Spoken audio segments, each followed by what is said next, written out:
আজকে আমরা এই দেশে নাম হলো সবার সুন্নি, কিন্তু আকীদা হলো শিয়া। বাতিল ফেরকাগুলোর মধ্য থেকে অন্যতম প্রথম স্তরের একটি বাতিল ফেরকা শিয়া মতবাদ।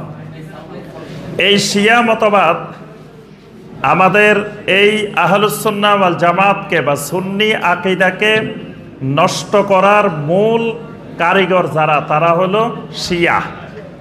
কিন্তু এই শিয়াদের সম্পর্কে আমাদের জ্ঞান না থাকার কারণে, সজাগ না থাকার কারণে আজকে আমরা এই দেশে নাম হলো সবার সুন্নি, কিন্তু আকীদা হলো শিয়া। নাম হলো সুন্নি, নাম হলো আহলে সুন্নাত ওয়াল জামাত, কিন্তু কার্যক্রমে তারপরে আপনার বিভিন্ন ক্ষেত্রে আমরা দেখি শিয়াদের আকীদা, শিয়াদের মানহাজ, শিয়াদের চিন্তা চেতনা আমরা লালন করে যাচ্ছি। কারণ শিয়াদের সম্পর্কে আমাদের বিস্তারিত জ্ঞান নাই, জানা নাই। এখনও বাংলাদেশে বিশাল সংখ্যক মুসলিম আছেন যারা মনে করেন যে শিয়াদের কোনো অসুবিধা নাই, শিয়ারা মানে বিশুদ্ধ মুসলিম, তাদের আকীদা, তাদের চিন্তা চেতনায় কোনো অসুবিধা নাই। শুধু হয়তো তারা মনে করেন যে মনে হয় তারা একটু আলী রাদিয়াল্লাহু তাআলা আনহুকে বেশি জোর দেন, আর তাদের তেমন কোনো সমস্যা নাই।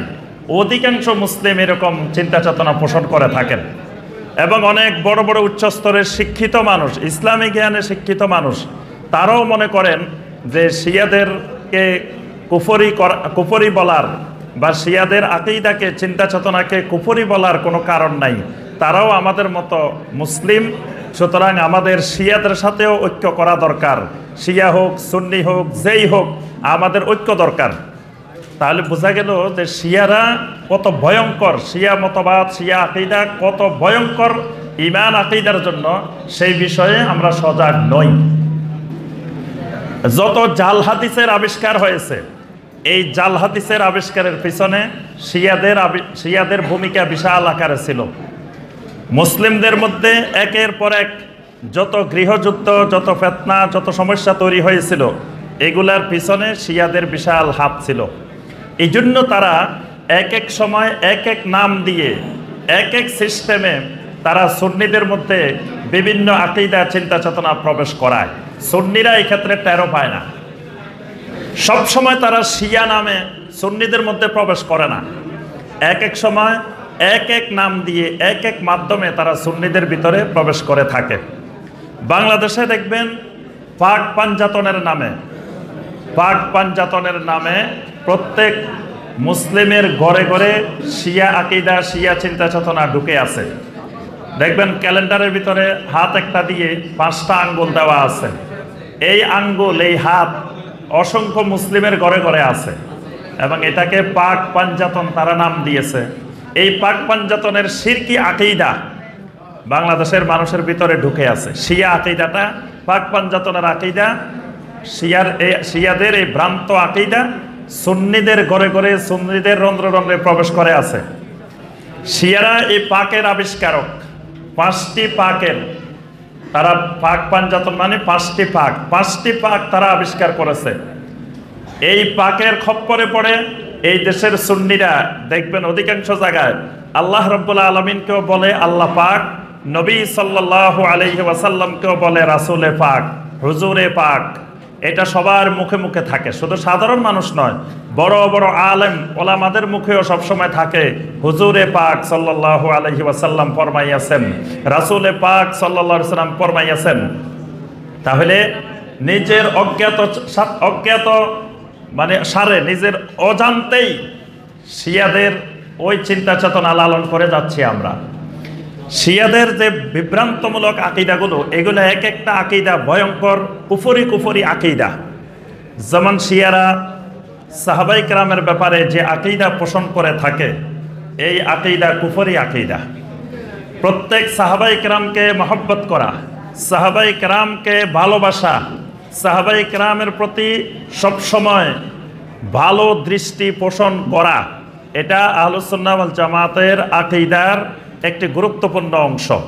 কোনো একজন সাহাবীর ব্যাপারেও কোনো খারাপ ধারণা রাখা যাবে না, কোনো একজন সাহাবীকে গালিগালাজ করা যাবে না, কোনো একজন সাহাবীকে কোনো ধরনের তহমত অপবাদ আরোপ করা যাবে না। যদি সাহাবায়ে কেরামের ব্যাপারে কোনো তহমত আরোপ করা হয়, গালিগালাজ করা হয়, সাহাবায়ে কেরামের প্রতি খারাপ চিন্তা করা হয়, তখন এটা ঈমান নষ্ট করার, বিশুদ্ধ আকীদা নষ্ট হওয়ার একটা কুফরি কার্যক্রম। শিয়ারা সাহাবায়ে কেরাম রাদওয়ানুল্লাহি তাআলা আলাইহিম আজমাইনদের মধ্য থেকে অল্প কয়েকজন সাহাবী ছাড়া বাকি সকল সাহাবায়ে কেরামদেরকে তারা মুরতাদ মনে করে, নাউজুবিল্লাহ। তারা খোলাফায়ে রাশেদিনের 4 জনের মধ্য থেকে 3 জন খলিফায়ে রাশেদ, আবু বকর as-সিদ্দিক রাদিয়াল্লাহু তাআলা আনহু, ওমর ইবনে খাত্তাব রাদিয়াল্লাহু তাআলা আনহু, ওসমান ইবনে আফফান রাদিয়াল্লাহু তাআলা আনহু, এই সমস্ত খলিফাকে তারা জালেম মনে করে। তারা আম্মাজান আয়েশা রাদিয়াল্লাহু তাআলা আনহার চরিত্রের উপরে অপবাদ আরোপ করে থাকে। আহলে বায়েতের ভালোবাসার দাবিদার তারা দাবি পোষণ করে যে তারা সবসময় বেশি বেশি আহলে বায়েতের কথা বলে, কিন্তু আসলে আহলে বায়েতের বিশাল অংশকে তারা আহলে বায়েত স্বীকারই করে না। তারা শুধুমাত্র কয়েকজনকে, আলী রাদিয়াল্লাহু তাআলা আনহু, ফাতেমা রাদিয়াল্লাহু তাআলা আনহা, হাসান রাদিয়াল্লাহু তাআলা আনহু, হোসাইন রাদিয়াল্লাহু তাআলা আনহু, এই কয়জনকে তারা আহলে বায়েত মনে করে। এর বাহিরে বাকি আহলে বায়েত যারা, যেমন নবী সাল্লাল্লাহু আলাইহি সাল্লামের সকল স্ত্রীরা আহলে বায়েত, তারা নবী সাল্লাল্লাহু আলাইহি সাল্লামের স্ত্রীদেরকে আহলে বায়েত হিসাবে স্বীকার করে না। তারপরে আপনার নবী সাল্লাল্লাহু আলাইহি সাল্লামের সকল ছেলে, সকল মেয়ে, তাদের বংশধর, তারাও আহলে বায়েতের অন্তর্ভুক্ত। আব্দুল মুত্তালিবের বংশধরদের মধ্য থেকে যারা ঈমানদার, তারা সকলেই আহলে বায়েতের অন্তর্ভুক্ত। কিন্তু এই বিশাল অংশ আহলে বায়েতের, এই অংশটাকে তারা মুসলিমই মনে করে না। তাহলে যারা সাহাবায়ে কেরামের প্রতি বিদ্বেষ পোষণ করে, সাহাবায়ে কেরামকে মুরতাদ মনে করে, যারা খোলাফায়ে রাশেদিনকে খোলাফায়ে রাশেদিন মনে করে না, আহলে সুন্নাত ওয়াল জামাতের গুরুত্বপূর্ণ আকীদা এই 4 জন খোলাফায়ে রাশেদিনকে খোলাফায়ে রাশেদিন হিসাবে মেনে নেওয়া।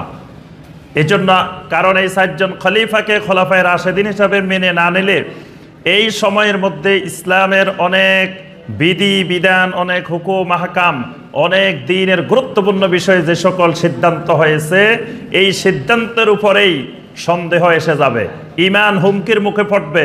কারণ এই খোলাফায়ে রাশেদিনের সময় কোরআনে কারীম সংকলন করা হয়েছে। যদি খোলাফায়ে রাশেদিনের আদালতের ব্যাপারে, ইনসাফের ব্যাপারে সন্দেহ থাকে, তাহলে কোরআনের ব্যাপারে সন্দেহ আসবে। এই সময়ে নবী সাল্লাল্লাহু আলাইহি সাল্লামের হাদিসগুলোকে সংরক্ষণ করা হয়েছে। যারা হাদিস বর্ণনা করছেন তাদের ব্যাপারেই যদি আকীদা বিশুদ্ধ না থাকে, তাহলে তার ঈমানের ব্যাপারে সমস্যা তৈরি হবে। তাহলে আমাদের মূল ঈমানের কেন্দ্র যেগুলো, সেন্টার যেগুলো, সেই ঈমানি সেন্টারগুলোতে, ঈমানি কেন্দ্রগুলোতেই শিয়ারা আঘাত করেছে। তাহলে যেই ব্যক্তি এই জাতীয় চিন্তা চেতনাগুলোকে মুসলিমের কার্যক্রম বা বিশুদ্ধ আকীদার খেলাফ মনে করেন না, তার আকীদার মধ্যেও সমস্যা আছে। এই জন্য আমাদেরকে সবসময় সবচাইতে বেশি সজাগ থাকতে হবে শিয়া ফেরকা সম্পর্কে, শিয়া আকীদা সম্পর্কে, শিয়া ভ্রান্ত মতবাদ সম্পর্কে। কারণ আমাদের এই দেশের যত শিরক আছে, যত বেদাত আছে, এইগুলো যদি আমরা অনুসন্ধান করি, 99% দেখবেন যে শিয়াদের মধ্য থেকে আসছে। বাংলাদেশে যত কবর পূজা আছে, কবর কেন্দ্রিক যত ইবাদত আছে, এই কবর কেন্দ্রিক সমস্ত ইবাদতের আবিষ্কারক শিয়ারা। বাংলাদেশের যত ভ্রান্ত তরিকা, যত ফেরকা আছে, এইগুলোর গোড়ার দিকে গেলে দেখবেন যে সব শিয়াদের থেকে এগুলো আসছে। অর্থাৎ শিয়াদের বাতিল ভ্রান্ত আকীদার কবলে পড়ে এই বাংলাদেশের যত শিরক এবং বেদাত আছে, অধিকাংশ, প্রায় আমি বললাম 90% উপরে আপনার এই শিরক এবং বেদাত শিয়াদের কবলে এই উপমহাদেশে চালু হয়েছে এবং চালু আছে। এই জন্য এই ভ্রান্ত মতবাদগুলো থেকে আমাদেরকে অবশ্যই সজাগ থাকতে হবে। শিয়াদেরকে অনেক আহলুল ইলম কাফেরও বলেছেন। অর্থাৎ আমভাবে সমস্ত শিয়াদের যে আকীদা, ওই আমভাবে তাদের এটা কুফরি, এই ব্যাপারে কোনো সন্দেহ নাই। কুফরকে কুফর মনে না করা, এটাও ঈমান ভঙ্গের একটা কারণ। কুফরকে অবশ্যই কুফর বিশ্বাস করতে হবে। হয়তো ব্যক্তি কোনো শিয়াকে আমরা কাফের ঘোষণা দিই না, ব্যক্তি কোনো শিয়াকে আমরা সরাসরি কাফের বলি না, কিন্তু আমভাবে তাদের যে আকীদা, তাদের যে চিন্তা চেতনা, এগুলো সব কুফরি। অসংখ্য আকীদা আছে তাদের কুফরি আকীদা। তো সুতরাং 1 নম্বরে আমি সংক্ষেপে শুধু কয়েকটা বাতিল ফেরকা, বড় বড় ফেরকা সম্পর্কে ধারণা দিব, যে এদের সম্পর্কে সবসময় আমাদেরকে সজাগ থাকতে হবে। তাহলে 1 নম্বর, সবচেয়ে বড় ভয়ঙ্কর হলো শিয়া ফেরকা, শিয়া মতবাদ, রাফেজি মতবাদ। এটার আরেক নাম হলো রাফেজি মতবাদ। শিয়াদেরকে শিয়া বললে শিয়ারা খুব খুশি হয়, এই জন্য আমাদের সালাফে সালেহিন তাদেরকে শিয়া না বলে সবসময় রাফেজি বলতেন। এই জন্য এই রাফেজি মতবাদ, এই মতবাদটা সবচেয়ে ভয়ঙ্কর। কারণ বর্তমান বিশ্বে যতগুলো পুরাতন ভ্রান্ত মতবাদ আছে তার মধ্যে সবচেয়ে প্রাচীন হলো শিয়া। কারণ শিয়াদের আবিষ্কার সেই সাহাবায়ে কেরামের যুগে। অন্যান্য ভ্রান্ত ফেরকাগুলোর জন্ম আরো অনেক পরে, কিন্তু এই ফেরকাটার জন্ম সেই সাহাবায়ে কেরামের যুগে। তাহলে তারা দীর্ঘ 1400 বছর পর্যন্ত এই মানুষের ঈমান আকীদা নষ্ট করার জন্য কাজ করে যাচ্ছে। তাদের অভিজ্ঞতার সাথে আর কারো অভিজ্ঞতা মিলানো যায় না। এই জন্য এরা হলো সবচাইতে ভয়ঙ্কর। কাদিয়ানি মতবাদ, কাদিয়ানি ফেরকা, এই মতবাদটি বিভিন্ন মোড়কে, বিভিন্ন সিস্টেমে আজকে বাংলাদেশের ঘরে ঘরে ঢুকে যাওয়ার কৌশল তারা সুন্দরভাবে করে আগাইতেছে এবং দিন দিন ব্যাপক আকারে এই মতবাদের বিস্তার করতেছে। আজকে তাদের বিভিন্ন ধরনের ব্যবসা বাণিজ্য কাজ, তারপরে বিভিন্ন ধরনের কার্যক্রম, মানে কাদিয়ানি নাম দিয়ে নয়, কাদিয়ানি নাম বাদ দিয়ে নতুন নতুন এই কাদিয়ানির সমর্থক প্রায় শতাধিক নাম তারা ব্যবহার করে। মানে মূল কাদিয়ানি যেহেতু চিহ্নিত হয়ে গেছে, কাদিয়ানির উপরে এই দেশের ওলামায়ে কেরাম অসংখ্য বই রচনা করছেন, তাদের বাতিল ফেরকা সম্পর্কে উম্মাকে সতর্ক করেছেন। এই জন্য তারা এখন বর্তমানে আর কাদিয়ানি নামটা ব্যবহার করে না। তারা আহমদিয়া মুসলিম জামাত, তারপরে আহমদিয়া জামাত, তা এরকম এগুলা হলো মেইন তাদের নাম। কিন্তু এর বাহিরে বর্তমানে ইংরেজি, তারপরে বাংলায় বিভিন্ন নাম ব্যবহার করে তারা তাদের এই ভ্রান্ত আকীদা, ভ্রান্ত মতবাদ প্রচার প্রসার করে। এবং দেখবেন আপনি যখন এই শহরে গ্রামে গঞ্জে বাংলাদেশের বিভিন্ন জায়গায় ঘুরবেন, তখন দেখবেন অসংখ্য মানুষ তাদের এই ভ্রান্ত আকীদা এখন বিশ্বাস করে।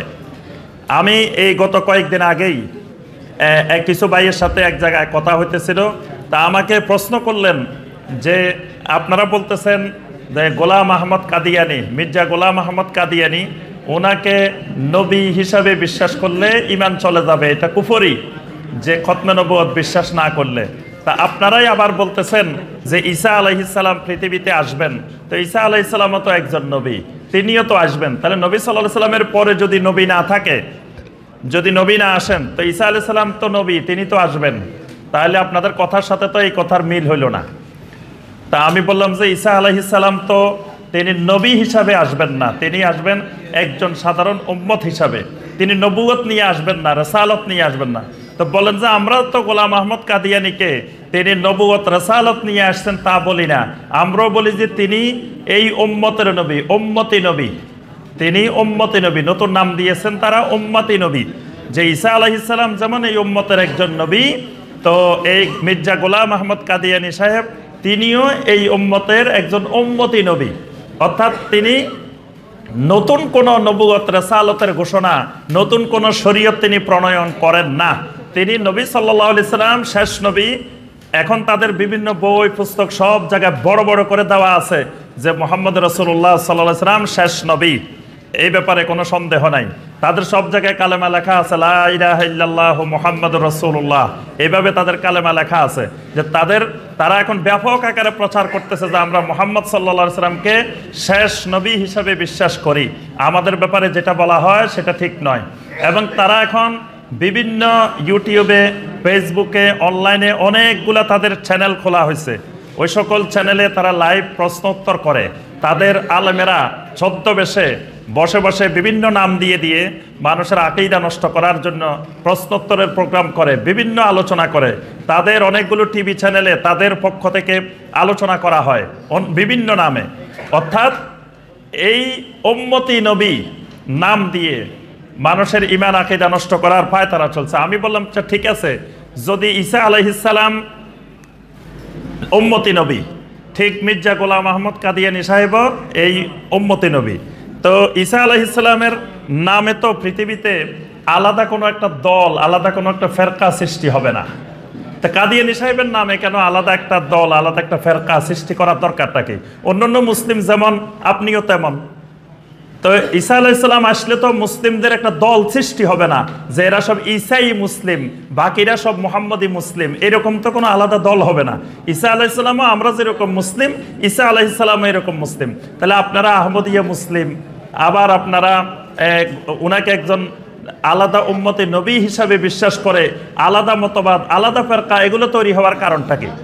তাহলে অর্থাৎ বোঝা যাচ্ছে এই সরল প্রাণ মানুষগুলোকে বিভ্রান্ত করার জন্য, এই সহজ সরল মুসলিমগুলোকে তাদের ঈমান আকীদা নষ্ট করার জন্য বিভিন্ন নাম দিয়ে ছদ্মবেশে এই পায়তারা চালিয়ে যাচ্ছে।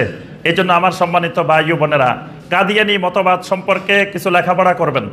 আমাদের অনেক সালাফে সালেহিন, আহলুল ইলম এই ব্যাপারে বই রচনা করেছেন এবং এদের ভ্রান্ত মতবাদগুলো সম্পর্কে এত সুন্দর করে আপনাকে উপস্থাপন করবে, আপনি যদি গভীর জ্ঞান না থাকে আপনি যে কোনো মুহূর্তে ঈমান হারা হয়ে যাবেন। কারণ তারা প্রথমে বলবে তারা শেষ নবী মুহাম্মদ সাল্লাল্লাহু আলাইহি ওয়াসাল্লামকে মানেন, তারপরে তারা গোলাম আহমদ কাদিয়ানী সাহেবকে প্রথম বলে যে উনি হইলেন মাসিহ, উনি হইলেন ইমাম মাহাদি, অর্থাৎ মাহাদি, মাসি, ঈসা আলাইহিস সালাম এই সবগুলো এক জিনিস। তাদের আকীদা, তাদের বিশ্বাস যে এটা আলাদা কিছু না, আর সেটাই হলো এক ব্যক্তি মির্জা গোলাম আহমদ কাদিয়ানী, নাউজুবিল্লাহ।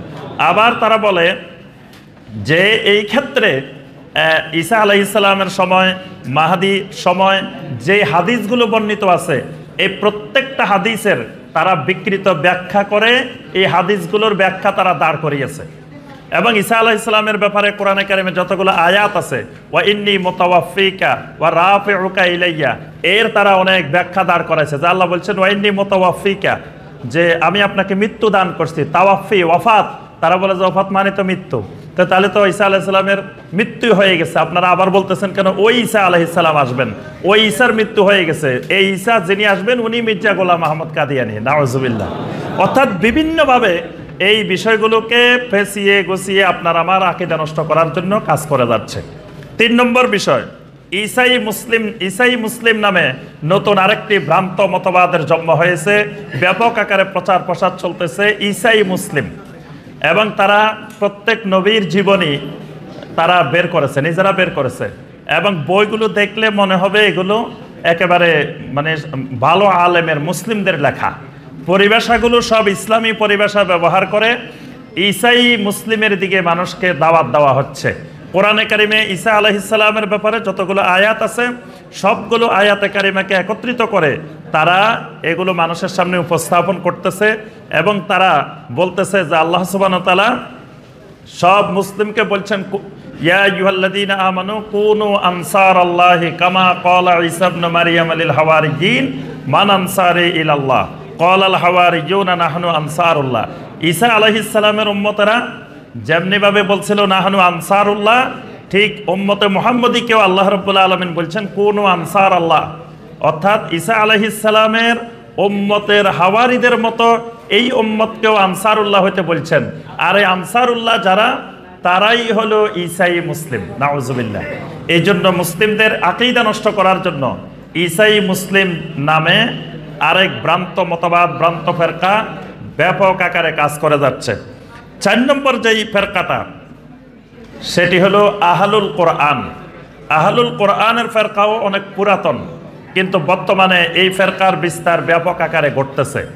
এবং এটার জন্য বেছে নেওয়া হয়েছে যে বিশেষ করে যারা অন্ধ আনুগত্য, তাকলিদে আমা থেকে বের হয়েছে, এই জাতীয় ভাই বোনগুলোকে তারা এই কাজের জন্য বেছে নিয়েছে।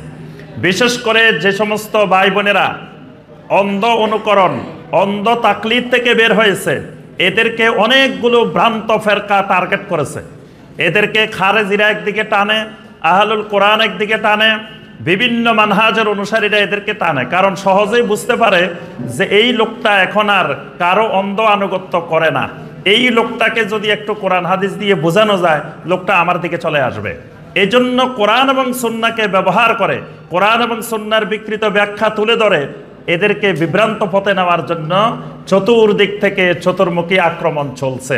এই জন্য আমরা লক্ষ্য করতেছি সমগ্র বাংলাদেশেই আমাদের এই বিশুদ্ধ আকীদার দিকে আসা যে ভাইগুলো, এই ভাইগুলো বিভিন্ন ভ্রান্ত ফেরকার বেড়াজালে আক্রান্ত হয়ে যাচ্ছে। এই জন্য এখনই যদি আমরা সতর্ক না হই, তাহলে আমাদের এই ভাইগুলো সালাফি মানহাজের উপরে, আকীদায়ে আহলুস সুন্নাহ ওয়াল জামাতের উপরে টিকে থাকা অসম্ভব হয়ে যাবে। কারণ এরা বিভিন্ন শক্তির এখন টার্গেটে পরিণত হয়েছে, বিভিন্ন জন এদেরকে বিভিন্ন দিকে টানে।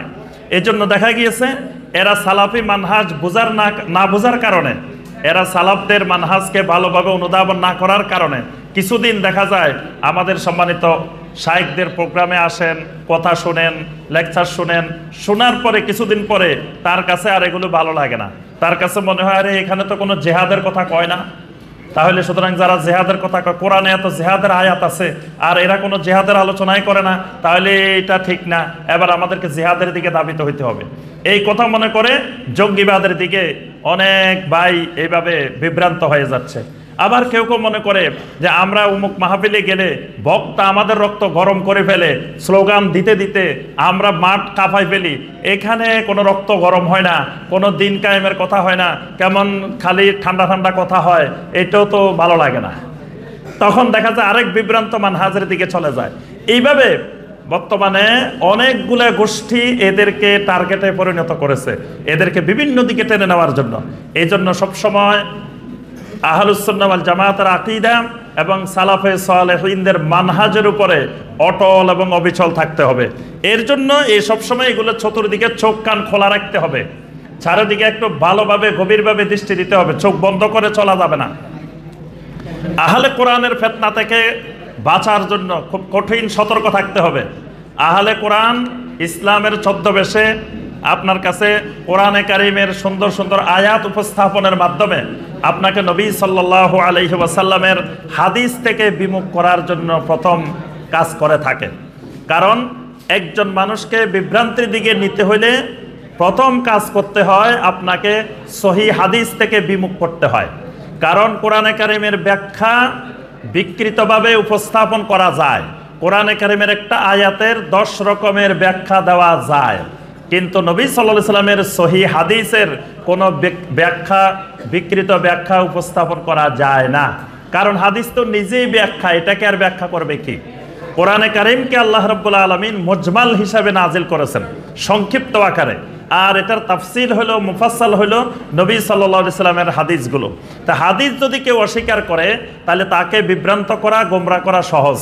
এই জন্য যুগে যুগে আহলে কোরআন নামে একটা বিভ্রান্ত ফেরকা মানুষদেরকে হাদিস বিমুখ করার জন্য চেষ্টা করে থাকে। কোরআনে কারিম কেউ যদি স্বীকার করেন, কোরআনে কারিম মানেন, তিনি বাধ্য নবী সাল্লাল্লাহু আলাইহি ওয়াসাল্লামের হাদিস মানতে।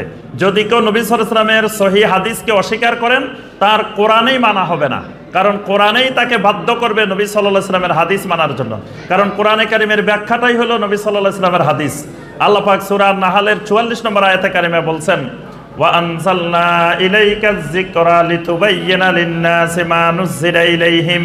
হে রাসূল, আমি আপনার উপরে এই জিকির নাজিল করেছি কেন? লিতুবাইয়িনা লিন-নাস, আপনি দুনিয়ার মানুষদেরকে বয়ান করবেন, ব্যাখ্যা করবেন, মা নুযিলা ইলাইহিম, তাদের জন্য যা কিছু নাজিল করা হয় এটার ব্যাখ্যা করবেন আপনি।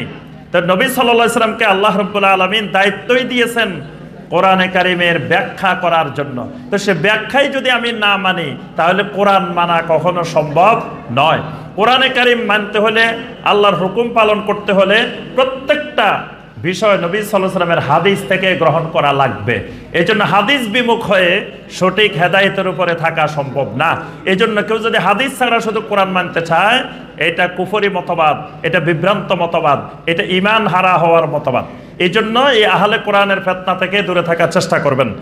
আরেকটি বড় ফিতনা হলো আহলুল আকল। আহলুল আকল, একটা হলো আহলুল নকল, আরেকটা হলো আহলুল আকল। আহলুস সুন্নাহ ওয়াল জামাত হলো আহলুল নকল, অর্থাৎ এদের আকীদার উৎস, আকীদার সোর্স হলো কোরআন এবং সুন্নাহ। এদের আমলের সোর্স হলো কোরআন এবং সুন্নাহ। এরা নকলের উপরে, কোরআন এবং সুন্নাহর উপরে এদের আকীদা, এদের মানহাজ, এদের আমল প্রতিষ্ঠিত। এদের আমল, এদের আকীদা, এদের মানহাজ কোনো যুক্তির উপরে, আকলের উপরে, কোনো দর্শনের উপরে, কোনো ফিলোসফির উপরে, কোনো এলমে মান্তেকের উপরে, যুক্তিবিদ্যার উপরে এদের আকীদা আমল নির্ভরশীল নয়। এই জন্য কোনো কিছু কোরআন এবং সহিহ হাদিসে যদি বিদ্যমান থাকে, স্পষ্ট থাকে, সেটা আমার যুক্তিতে বুঝে আসুক আর না আসুক, আকলের সাথে মিলুক আর না মিলুক, সেটা যুক্তিবিদ্যা সমর্থন করুক আর না করুক, ফিলোসফি সেটা সমর্থন করুক আর না করুক, আহলুস সুন্নাহ ওয়াল জামাতের আকীদা হলো সেটা মেনে নিতেই হবে। বর্তমানে কেউ কেউ নবী সাল্লাল্লাহু আলাইহি ওয়াসাল্লামের হাদিসকে যুক্তি দিয়ে মাফেন, আকল দিয়ে মাফেন। আকলের সাথে না মিললে ওই হাদিস বাদ, আকলের সাথে মিললে এই হাদিস গ্রহণ করা যাবে। অর্থাৎ এক ফেরকা হলো সরাসরি হাদিসকে অস্বীকার করা, আরেক ফেরকা হলো সরাসরি অস্বীকার না, আকল দিয়ে নবী সাল্লাল্লাহু আলাইহি ওয়াসাল্লামের হাদিসকে অস্বীকার করা। এটাও একটা বিভ্রান্ত বাতিল ফেরকা। এই ফেরকা থেকেও আমাদের ইমানকে বিশুদ্ধ রাখতে হলে, ইমান আকীদা সংরক্ষণ করতে হলে এদের থেকে সবসময় সজাগ থাকতে হবে। আরেকটি বাতিল ফেরকা হলো রাসূলুল্লাহ সাল্লাল্লাহু আলাইহি ওয়াসাল্লামের সম্মানের নামে, তাওকীরের নামে, তাজিমের নামে গুলু করা, সীমা লঙ্ঘনকারী বিভ্রান্ত সম্প্রদায়। অর্থাৎ নবী সাল্লাল্লাহু আলাইহি ওয়াসাল্লামকে মহব্বত করা অবশ্যই ঈমানের অংশ, ঈমানের দাবি। নবী সাল্লাল্লাহু আলাইহি ওয়াসাল্লামকে সম্মান করা এটা ঈমানের দাবি। নবী সাল্লাল্লাহু আলাইহি ওয়াসাল্লামকে সম্মান করা, তাওকীর করা, তাজিম করা এটা প্রত্যেক মুসলিমের উপরে ফরজে আইন, করতেই হবে। কিন্তু নবী সাল্লাল্লাহু আলাইহি ওয়াসাল্লাম বলছেন, লা তুতরুনি কামা আতরাতিন নাসারা ইবনে মারিয়াম। ঈসা ইবনে মারিয়াম আলাইহিস সালামের ব্যাপারে নাসারারা যেমন সীমা লঙ্ঘন করছে, খবরদার আমার ব্যাপারে তোমরা কোনো অতিরঞ্জন করিও না। এই জন্য নবী সাল্লাল্লাহু আলাইহি ওয়াসাল্লামকে মহব্বতের ক্ষেত্রে, তাজিমের ক্ষেত্রে, তাওকীরের ক্ষেত্রে কোনো অতিরঞ্জন, গুলু করা যাবে না। আল্লাহ পাক যুগে যুগে সব উম্মতকে বলছেন, লা তাগলু ফি দীনিকুম, খবরদার তোমাদের দ্বীনের ভিতরে কোনো গুলু করিও না, সীমা লঙ্ঘন করিও না, অতিরিক্ত বাড়াবাড়ি করিও না। নবী সাল্লাল্লাহু আলাইহি ওয়াসাল্লামের তাজিম নিয়ে অতিরিক্ত বাড়াবাড়ি যারা করে, এটাও বিভ্রান্ত সম্প্রদায়। নবী সাল্লাল্লাহু আলাইহি ওয়াসাল্লামকে ভালোবাসার নাম দিয়ে নবী সাল্লাল্লাহু আলাইহি ওয়াসাল্লামকে গায়েব জানেন বিশ্বাস করা, নবী সাল্লাল্লাহু আলাইহি ওয়াসাল্লামকে হাজির নাজির বিশ্বাস করা, নবী সাল্লাল্লাহু আলাইহি ওয়াসাল্লামকে সব জায়গায় উপস্থিত এরকম বিশ্বাস করা। তারপরে নবী সাল্লাল্লাহু আলাইহি ওয়াসাল্লাম নূরের তৈরি এবং আল্লাহর জাতি নূরের তৈরি, নাউজুবিল্লাহ। তারপরে নবী সাল্লাল্লাহু আলাইহি ওয়াসাল্লামের দরুদের নামে বিভিন্ন রকমের গজল, কবিতা, গান, কসিদা এগুলা বানিয়ে অতিরঞ্জন, নবী সাল্লাল্লাহু আলাইহি ওয়াসাল্লামের জন্মদিবসকে কেন্দ্র করে অতিরঞ্জন, অর্থাৎ নবী সাল্লাল্লাহু আলাইহি ওয়াসাল্লাম কেন্দ্রিক সীমা লঙ্ঘনকারী বিভ্রান্ত সম্প্রদায়। এদের ব্যাপারেও আমাদেরকে অবশ্যই সজাগ থাকতে হবে। এটাও একটা বিভ্রান্ত সম্প্রদায়। আরেকটি বড় ধরনের বিভ্রান্ত সম্প্রদায়, সেটি হলো দলিলবিহীন ব্যক্তি নির্ভর আমল করার বিভ্রান্ত সম্প্রদায়। ভালো করে বুঝবেন, দলিলবিহীন ব্যক্তি নির্ভর আমল করার বিভ্রান্ত সম্প্রদায়। অর্থাৎ এই বিভ্রান্ত ফেরকার মতবাদ হলো যে আপনার কোনো জিনিস শরীয়তের আকীদার জন্য, কোনো জিনিস আমল করার জন্য আপনার দলিল জানার, দলিল বুঝার, দলিল জিজ্ঞাসা করার কোনো প্রয়োজন নাই, বরং ব্যক্তি দেখেই আমল করবেন। এই কথাটা কে বলছেন? অমুক দাবা বলছেন। দাবা বুঝেন তো? জি, এটা কে বলছেন? অমুক হযরতুল আল্লাম কুতুবে জামান মুজাদ্দিদে মিল্লাত ফকিহুল মিল্লাত ফকিহে জামান অমুক দাবা বলছেন। বাস অমুক দাবা বলছেন, এটাই দলিল। উনি বলছেন। আবার আপনি জানতে চাইবেন যে এটা কোরআনে কারিমের কোথায় আছে, নবী সাল্লাল্লাহু আলাইহি ওয়াসাল্লামের কোন হাদিসে আছে, এটা জানতে চাওয়াও বেয়াদবি। এটা আরেকটা বিভ্রান্ত মতবাদ যে ব্যক্তি কেন্দ্রিক দিন, ব্যক্তি কেন্দ্রিক, ব্যক্তি নির্ভরশীলতার দিন। অর্থাৎ দলিল দরকার নাই, দরকার হলো ব্যক্তি। যে অমুক রহমতুল্লাহ আলাইহি বলছেন, অমুক রাহিমাহুল্লাহ বলছেন, বাস আর দলিল জানতে চাওয়া যাবে না। এই চিন্তাধারাটাও বিভ্রান্তির অন্যতম একটা মাধ্যম। যে কাশফের মাধ্যমে, এলহামের মাধ্যমে, এলকার মাধ্যমে শরীয়তের অনেক জিনিস আমাদের অমুক দাবা, অমুক আল্লাহর ওলি, অমুক বুজুর্গ জেনেছেন, এগুলার দলিল খাতা কলমে, কোরআন হাদিসে লিখিত আকারে এগুলা পাওয়া যাবে না। এগুলা হুজুরের কালবের ভিতরে, হুজুরের সিনার ভিতরে বিভিন্ন জায়গায় আছে। তো সুতরাং এগুলোর দলিল জানতে চাওয়া যাবে না। এটা মারাত্মক একটা বিভ্রান্ত সম্প্রদায়। এই সম্প্রদায় থেকেও মুসলিম উম্মাকে ঈমান আকীদা রক্ষা করতে হলে অবশ্যই সজাগ থাকতে হবে। আল্লাহ রসুল সাল্লাল্লাহু আলাইহি ওয়াসাল্লামের পরে এমন কোন ব্যক্তি জমিনে নাই যেই ব্যক্তির থেকে দলিল জানতে চাওয়া যাবে না। যদি আবু বকর সিদ্দিক রাদিয়াল্লাহু তাআলা আনহু হন, তিনিও কোনো কথা বললে সাহাবায়ে কেরাম এটার যাচাই করাবিহীন অন্ধভাবে এটা অমুক বলছে দেখে মেনে নিতেন না। অনেক বড় বড় সাহাবী তারা হাদিস বর্ণনা করছেন, হাদিস এটা আসলে নবী সাল্লাল্লাহু আলাইহি ওয়াসাল্লাম বলছেন কিনা এটাও যাচাই বাছাই করতেন। অথচ সাহাবায়ে কেরাম ওমর রাদিয়াল্লাহু তাআলা আনহুর কাছে কোনো সাহাবী হাদিস নিয়ে আসলে উনি সেটা যাচাই বাছাই করে আরো দলিল আরো ডকুমেন্ট নিয়ে আসতে বলতেন।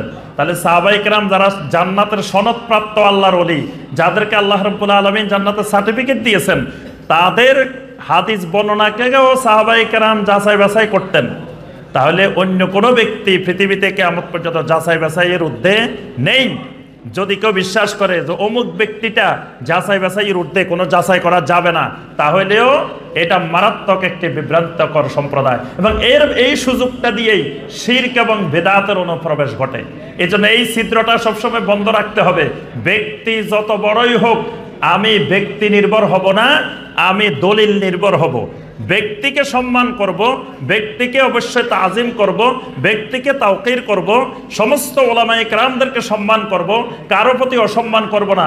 কিন্তু তিনি যেই দ্বীনের ব্যাপারে কোনো কথা বললে সেটা দলিল সহকারে বলতে হবে। সেই দলিল যদি ইমাম শাফি রহমতুল্লাহ আলাইহির দলিল বিশুদ্ধ হয়, আমি ইমাম শাফি রহমতুল্লাহ আলাইহির সাথে আছি। সেই দলিল যদি ইমাম আহমদ বিন হাম্বল রহমতুল্লাহ আলাইহির বিশুদ্ধ হয়, আমি ইমাম আহমদ বিন হাম্বল রহমতুল্লাহ আলাইহির সাথে আছি। সেই দলিল যদি ইমাম মালিক রহমতুল্লাহ আলাইহির বিশুদ্ধ হয়, আমি ইমাম মালিক রহমতুল্লাহ আলাইহির সাথে আছি। ওই দলিল যদি বিশুদ্ধ হয় আমি ইমাম আবু হানিফা রহমতুল্লাহ আলাইহির, তা আমি ইমাম আবু হানিফা রহমতুল্লাহ আলাইহির সাথে আছি। এই জন্য দেখবেন শাইখুল ইসলাম ইমাম ইবনে তাইমিয়া রাহমাহুল্লাহ, যাকে আমাদের দেশের অনেক আলেমেরা বলেন যে তিনি হাম্বলি মাযহাবের আলেম, এটা প্রচার করার অনেকে চেষ্টা করেন যে তিনি একজন হাম্বলি মাযহাবের আলেম। আচ্ছা, ধরে নিলাম উনি হাম্বলি মাযহাবের, ঠিক আছে, অসুবিধা নাই। কিন্তু তিনি অসংখ্য মাসআলায় ইমাম আবু হানিফা রাহমাতুল্লাহ আলাইহির মতকে তিনি অগ্রাধিকার দিয়েছেন। শাইখুল ইসলাম ইবনে তাইমিয়া কোরবানির ব্যাপারে, তারপরে অনেক আমলের ব্যাপারে আমরা দেখি যে ইমাম আবু হানিফা রাহমাহুল্লাহর মতকে তিনি অগ্রাধিকার দিয়েছেন। কেন অগ্রাধিকার দিয়েছেন? ওনার কাছে ওই ব্যক্তি মুখ্য বিষয় না, দলিল মুখ্য বিষয়। যার দলিল মজবুত, যার দলিল শক্তিশালী, অর্থাৎ আমি কোরআন এবং সুন্নাহর অনুসারী, আমি দলিলের অনুসারী, আমি কোনো ব্যক্তির অন্ধ অনুসারী নই। এই জন্য এই মতবাদের ক্ষেত্রেও আমাদেরকে খেয়াল রাখতে হবে যে ব্যক্তি নির্ভর, দলিলবিহীন এরকম বিভ্রান্তি থেকেও আমরা যেন রক্ষা পাই। এরকম আরো অসংখ্য বিভ্রান্ত ফেরকা আমাদের সামনে বিদ্যমান, আমি আর সেদিকে যাচ্ছি না। এজন্য আমার ভাইয়েরা এবং বোনেরা, আমি সংক্ষিপ্তভাবে যে কথাটা বলার চেষ্টা করেছি, আমাদের চতুর্দিকে বিভিন্ন ধরনের বাতিল ফেরকা আমাদেরকে জঙ্গিবাদের দিকে নিয়ে যাওয়ার জন্য, খারেজি মানহাজের দিকে নিয়ে যাওয়ার জন্য, আমাদেরকে যুক্তি নির্ভর, আকল নির্ভর বিভ্রান্তির দিকে নিয়ে যাওয়ার জন্য, হাদিস বিমুখ, কোরআনমুখী, হাদিসবিহীন কোরআনমুখী এই জাতীয় বিভ্রান্ত ফেরকার দিকে নিয়ে যাওয়ার জন্য বিভিন্ন ফেরকা বিভিন্নভাবে কাজ করে যাচ্ছেন। এই জন্য আমার ভাইয়েরা এবং বোনেরা, অবশ্যই আল্লাহ রাব্বুল আলামিন আমাদেরকে এই বিভ্রান্তকর ফিতনার মাঝখান দিয়ে আল্লাহ পাক কিছু দিন বোঝার জন্য, জানার জন্য এদিকে আসার তৌফিক দিয়েছেন। এই জন্য সচেষ্ট থাকতে হবে যেন আমি সালাফে সালেহিনের মানহাজের উপরে অটল থাকতে পারি। আল্লাহ পাক সেই তৌফিক আমাদেরকে দান করুন। সর্বশেষ কয়েকটি নসিহত, সংক্ষিপ্ত নসিহত। প্রথম নসিহত হলো, আমি সহ সবাইকে এই নসিহতগুলো করতেছি। প্রথম নসিহত হলো, আমাদেরকে এখলাস বিশুদ্ধ করতে হবে। আমাদের এখলাসের মারাত্মক ঘাটতি আছে সবাইরই। এখলাসের মধ্যে অসংখ্য ভেজাল নিহিত আছে। আজকে আমাদের এখলাস বিশুদ্ধতা নাই। আমরা দেখা যাচ্ছে বিভিন্ন জায়গায় আমরা পদের প্রত্যাশী, চেয়ারের প্রত্যাশী, পদের লোভী, অনেকে আমরা পদ চাই, প্রত্যক্ষ না চাইলেও পরোক্ষভাবে ভিতরে ভিতরে আমি চেয়ার চাই, বিভিন্ন পদ চাই, নেতৃত্ব চাই। এটা সহি আকীদার, সহি মানহাজের খেলাফ। এটা সহি আকীদার নাম দিয়ে, সহি মানহাজের নাম দিয়ে এই জাতীয় প্রতারণার দরকার নাই। আপনার চেয়ারের দরকার হলে, পদের দরকার হলে, পদলোভী হলে অসংখ্য সংগঠন আছে বাংলাদেশে, সেখানে গেলে আপনাকে বড় বড় চেয়ারে, বড় বড় নেতৃত্বে, বড় বড় পদে বসাই দিবে। কিন্তু সালাফে সালেহিনের মানহাজের ভিতরে এই সিস্টেম নাই যে বড় বড় চেয়ার লাগবে, আমার বড় বড় পদ পদবি লাগবে, নেতৃত্ব লাগবে, আমি এই সবাই নেতৃত্ব দিতে হবে। এই জাতীয় এখলাস বিনষ্টকারী বিষয়গুলো থেকে আমাদেরকে সতর্ক থাকা। এটা হলো আমি সহ আমাদের সবাইকে এই নসিহত যে এখলাসের দিকে আমাদেরকে নজর দিতে হবে। দ্বিতীয় বিষয়, আমাদের ভাই বোনদেরকে বর্তমানে একটা জিনিস দেখা যায়, যে খালি ছবি তোলা নিয়ে ব্যস্ত থাকেন, এটা মারাত্মক আকারে বেড়ে গেছে। এই যেখানে যাই আমরা দেখি ওলামায়ে কেরামদেরকে নিয়ে খালি সেলফি তুলতে চান, ছবি তুলতে চান। কি ওলামায়ে কেরামরা কি নায়ক নায়িকা খেলোয়াড় নাকি যে খালি তাদের সাথে আপনি ছবি তুলবেন আর পরে ফেসবুকে দিবেন, ইয়াতে দিবেন অমুক শাইখের সাথে অমুক জায়গায়? এটার মধ্যে কোনো দুনিয়াবি ফায়দাও নাই, আখিরাতের ফায়দাও নাই, বরং এর ভিতরে অকল্যাণ আছে, অনেক সমস্যা আছে। একটা ছবির কারণে কত মানুষ কত বিপদে পড়ে, কত জায়গায় আপনারা প্রতিদিন দেখতেছেন। তাই এই ছবি তোলা ইসলামে নিষিদ্ধ, কিন্তু হয়তো সাময়িক প্রয়োজনে কিছু বিষয়ে শরীয়ত অনুমোদন দেয়। তো এটা তো ঢালাও ভাবে অপ্রয়োজনে যেখানে সেখানে খালি ছবি তুলবেন, এই অনুমোদন তো ইসলাম দেয় না। এজন্য আমি সকল ভাইদেরকে বোনদেরকে বলবো যে এই ব্যাপারে সজাগ থাকবেন। অপ্রয়োজনে মোবাইল পাইছেন বলে খালি ছবি তুলবেন আর ফেসবুকে দিবেন, ছবি তুলবেন আর দিবেন, এটা থেকে বিরত থাকা দরকার। এটা রোগে পরিণত হইতেছে, অন্তরের রোগে পরিণত হইতেছে। 3 নম্বর বিষয়, দেখা যাচ্ছে অনেক ভাই খালি আলেম ওলামাদের মোবাইল নম্বর খোঁজে, মোবাইল নম্বর খুঁজে সকাল বিকাল সন্ধ্যা রাত দিন মাসালা জানার জন্য ফোন দিতে থাকে। এটাও মারাত্মক গুনাহের কাজ, এটাও গুনাহের কাজ। আপনি দিন শিখতে যাই গুনার কাজ করতেছেন। কারণ আপনাকে কি পারমিশন দেওয়া হয়েছে? ওই আলেম ওই শাইখ কি আপনাকে বলছে যে আমি এখন প্রশ্নের উত্তর দেওয়ার জন্য রেডি আছি, আপনি প্রশ্ন করেন? আপনাকে পারমিশন দেওয়া হয় নাই। পারমিশন ছাড়া আপনি ফোন দিয়ে দিছেন। উনি হয়তো ঘুমাইতেছেন, উনি একটা অন্য জরুরি কাজে ব্যস্ত আছেন, আপনি ওই কাজে ব্যাঘাত ঘটাইছেন, ঘুম নষ্ট করছেন। একটা গুরুত্বপূর্ণ কাজে আপনি দিন শিখার কথা বলে মোবাইলের আওয়াজ দিয়ে রিং বেজে ওনার ক্ষতি করছেন, এটা আপনার গুনাহের কাজ হয়েছে। আপনার দিন শিখার জন্য খালি ওই শাইখের কাছে জানতে হবে তা জরুরি না। আপনার আশেপাশে আলহামদুলিল্লাহ এখন অনেক ওলামায়ে কেরাম আছেন, তাদের থেকে দিন জানবেন। আর যেখানে ওলামায়ে কেরাম বলবেন যে ঠিক আছে এখন আমরা প্রশ্ন উত্তরের জন্য সময় দিছি 1 ঘন্টা আধা ঘন্টা, আপনি প্রশ্ন করেন। তারপরে বিভিন্ন চ্যানেলে দেখবেন যে শাইখেরা বসে বসে আপনাদের প্রশ্ন উত্তর নেন, সেখানে প্রশ্ন করেন। কিন্তু আপনি পার্সোনাল ব্যক্তিগতভাবে ফোন করে করে মাসালা জানতে হবে, এটাও আপনার সঠিক চিন্তাধারা না। এই নবী সাল্লাল্লাহু আলাইহি ওয়াসাল্লাম বেশি বেশি প্রশ্ন করাকে অপছন্দ করতেন। এই প্রশ্ন করার রোগে ধরছে এখন অনেকের অন্তরের রোগে পরিণত হয়েছে। এই জন্য এই রোগটা থেকেও আমাদেরকে সচেতন সজাগ থাকা দরকার।